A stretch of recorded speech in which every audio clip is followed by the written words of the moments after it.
morning, young folks, boys and girls. My name is Jim Embry, and I've been invited by the Carnegie Center to provide a session as part of their series about gardening. My session will have about 3 parts to it. The first part is why I love gardening and why I want you all to also love gardening. The second part will talk about how to plant seeds in various kind of containers. And the third part will talk about how to harvest what you've planted and what it might look like, and then adding compost into that.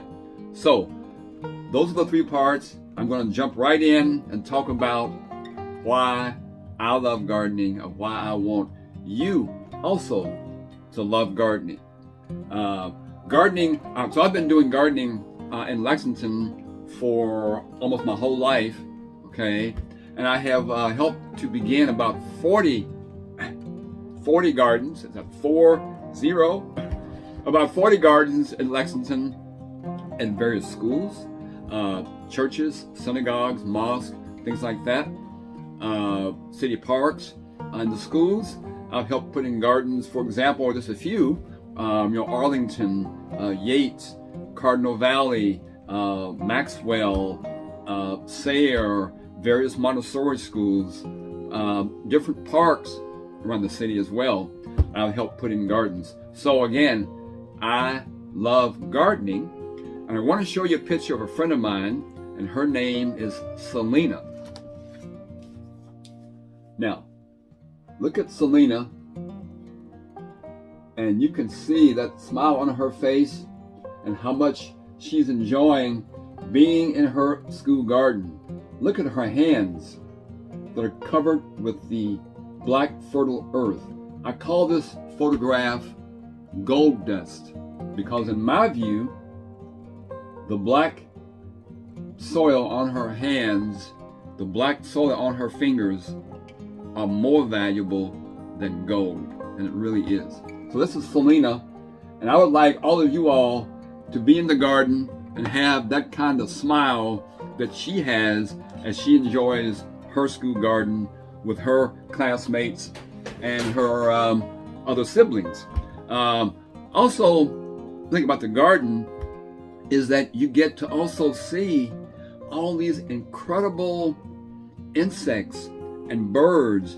You get to go out in the garden, and if you're lucky and you plant some of the right flowers in your garden, you'll get to see like this swallowtail butterfly come to your garden, and all other kinds of butterflies will come into your garden, as well as all delicious food you get to eat. You'll also, if you're lucky, and if you plant flowers and things that attract hummingbirds, then you'll get to see hummingbirds in your garden as well, coming in, especially here in Kentucky. It's the red-throated hummingbird that comes our way. So, wow. Now, aren't those good reasons to love gardening? Also, when you garden, one of the ways to choose seeds is you get to subscribe to and ask for all these beautiful seed catalogs that come in your mail. And I get 8 or 10 of them, okay, all the time, every year. That's not very pretty there. That helps you then select the kind of seeds you may want.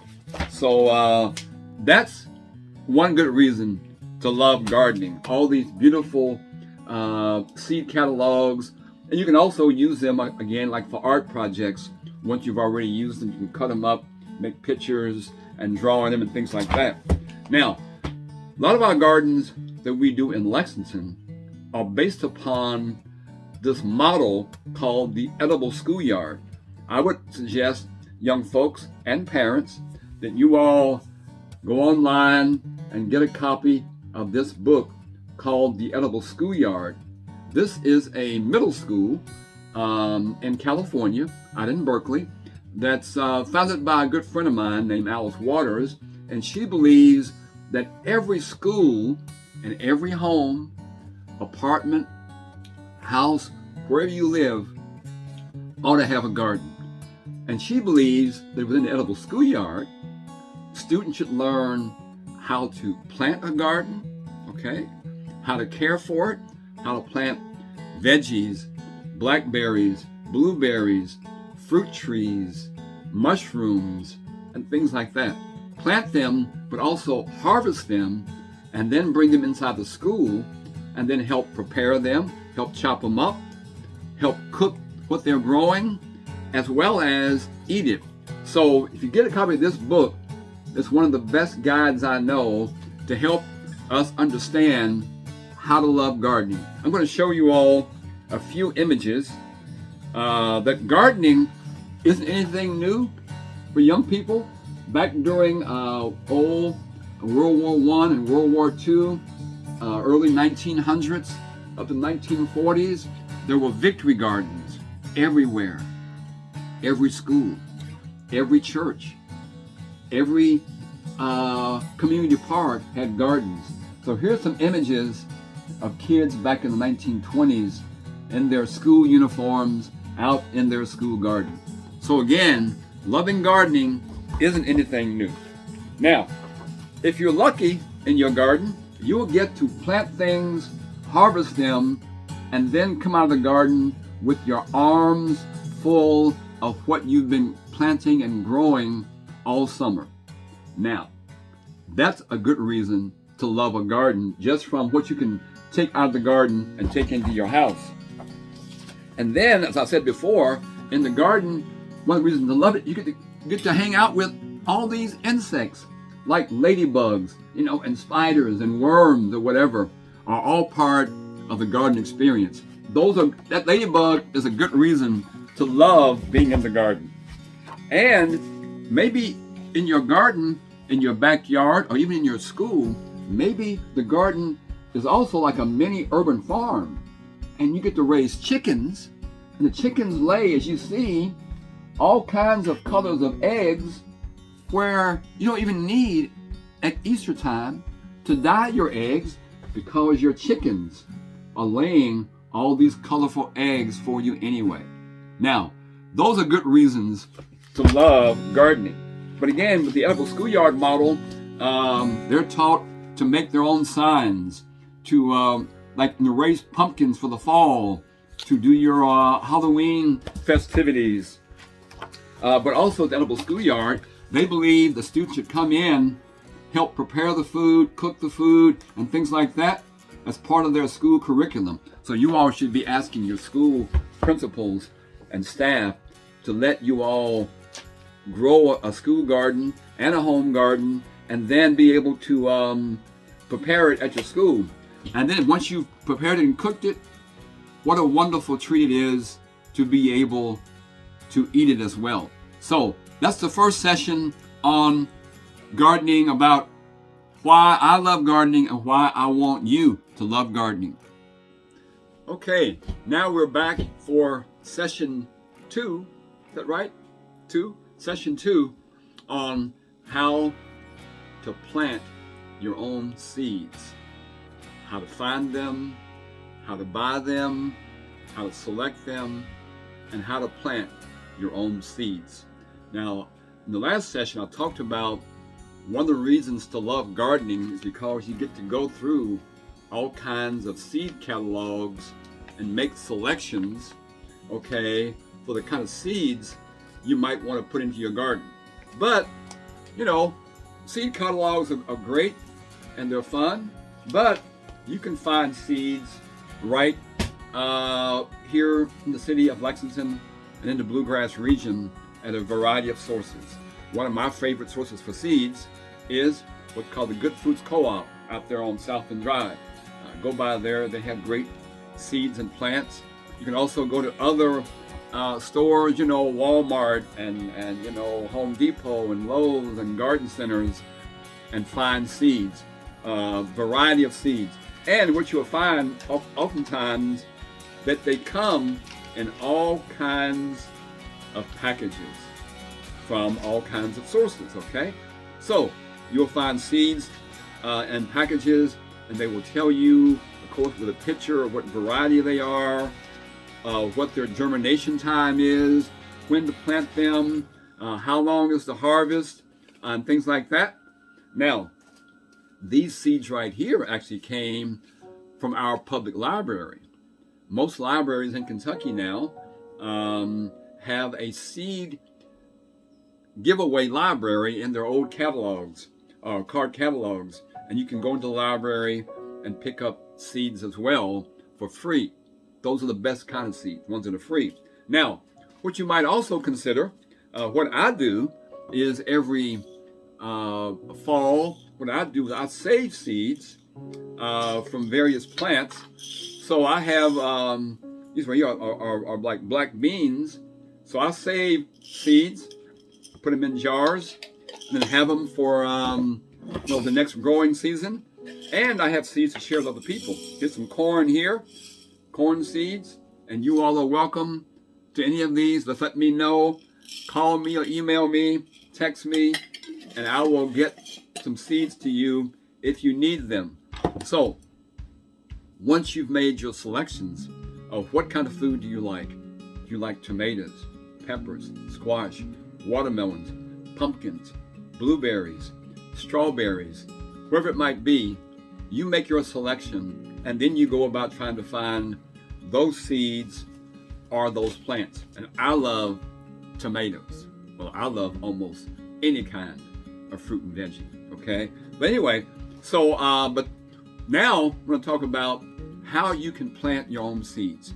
And you can use almost any container to start seeds in.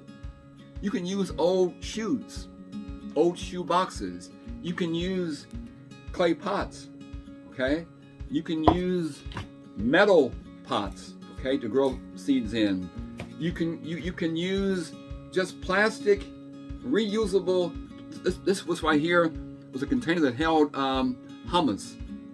It's now, of course, empty, and I'll be starting seeds in these old plastic containers. They're great, okay, for beginning seeds.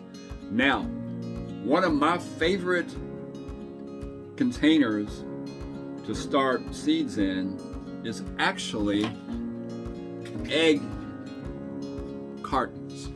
Yes, the things you buy eggs in are one of the best containers to grow seeds.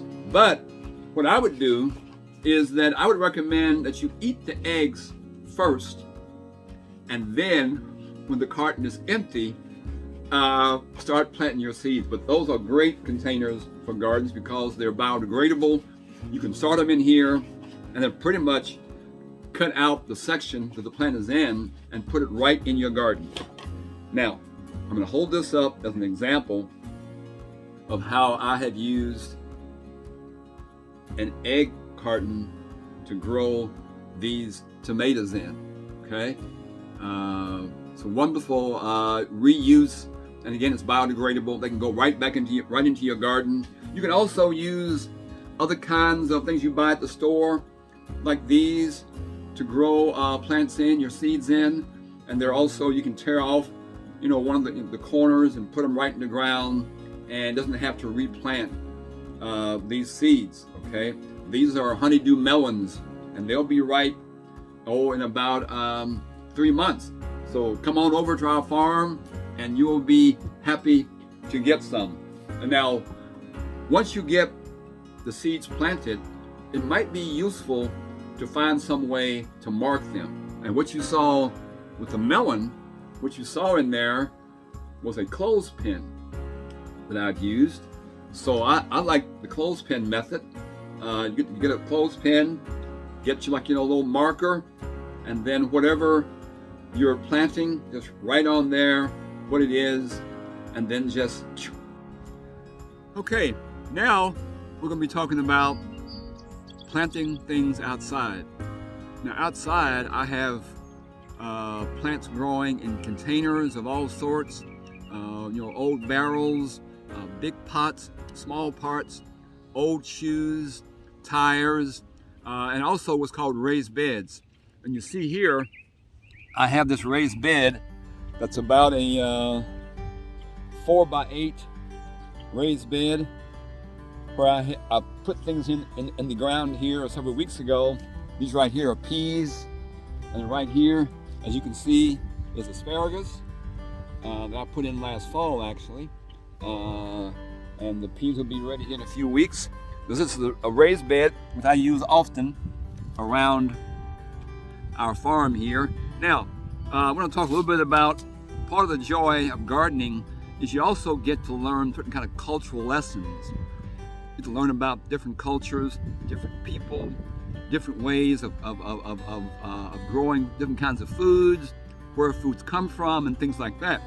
Now, as we might know, Native Americans were here in United States, Turtle Island, for some 30,000 years. We have a great tradition with food and agriculture.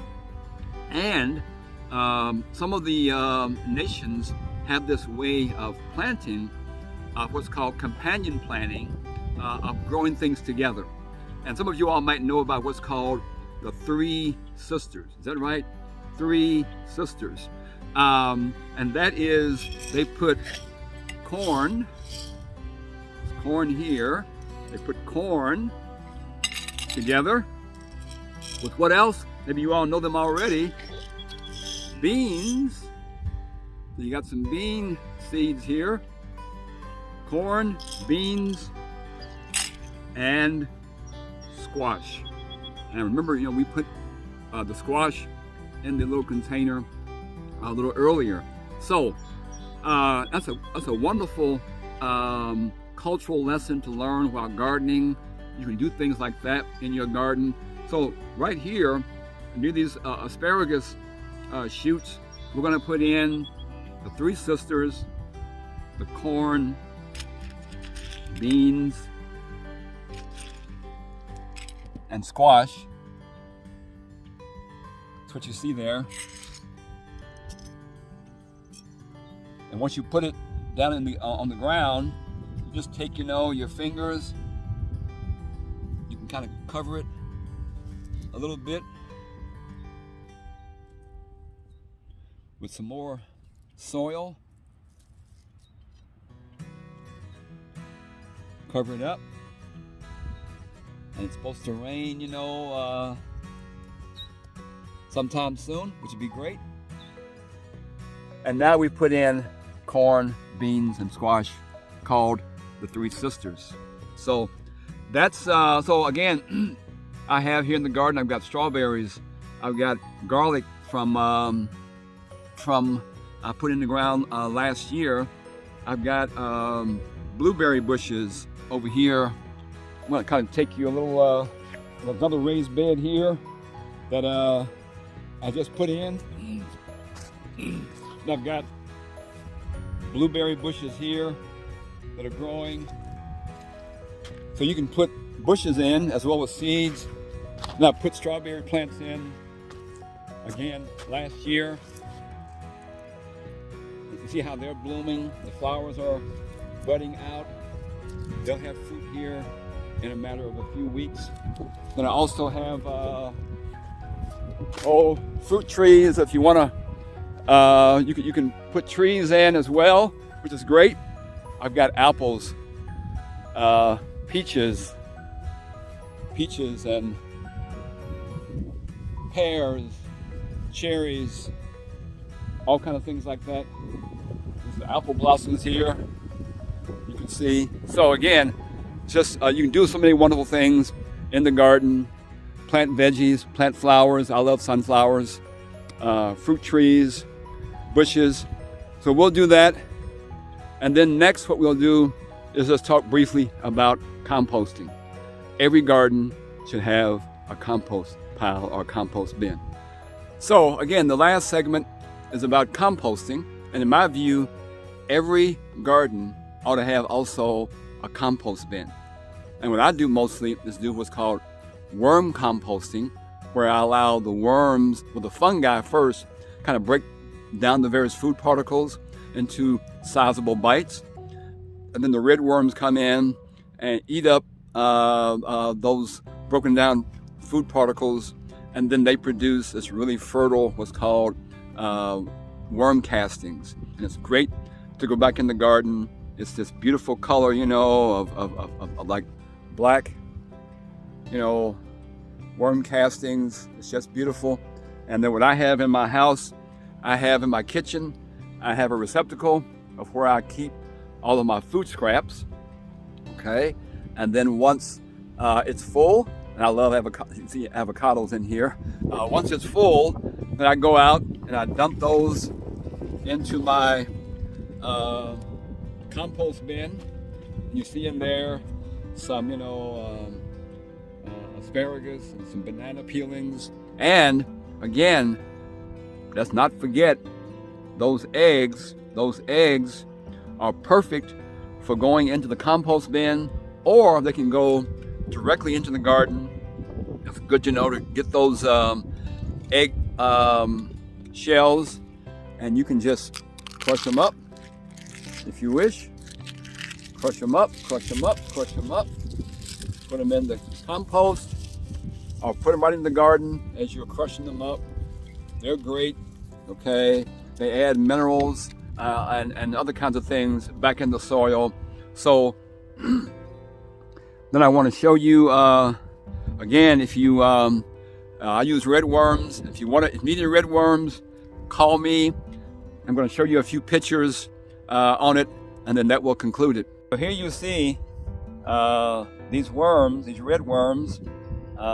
You see the little white things are the red worm babies, but you can put newspaper in here, cardboard, and so forth.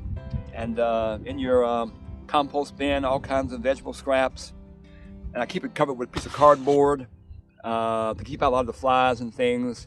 You kind of keep it covered with cardboard, reduces the flies and whatever.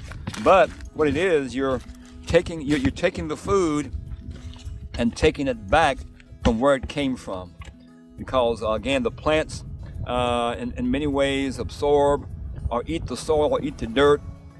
That becomes the plant. They absorb air, they absorb sunshine and water, and then they produce all of these wonderful things that we love to eat. So that concludes my series on I love to garden, how to plant using all kinds of containers, how to plant outside, and also how to complete the cycle with composting. Love y'all much. Have a great time. Get out in the garden.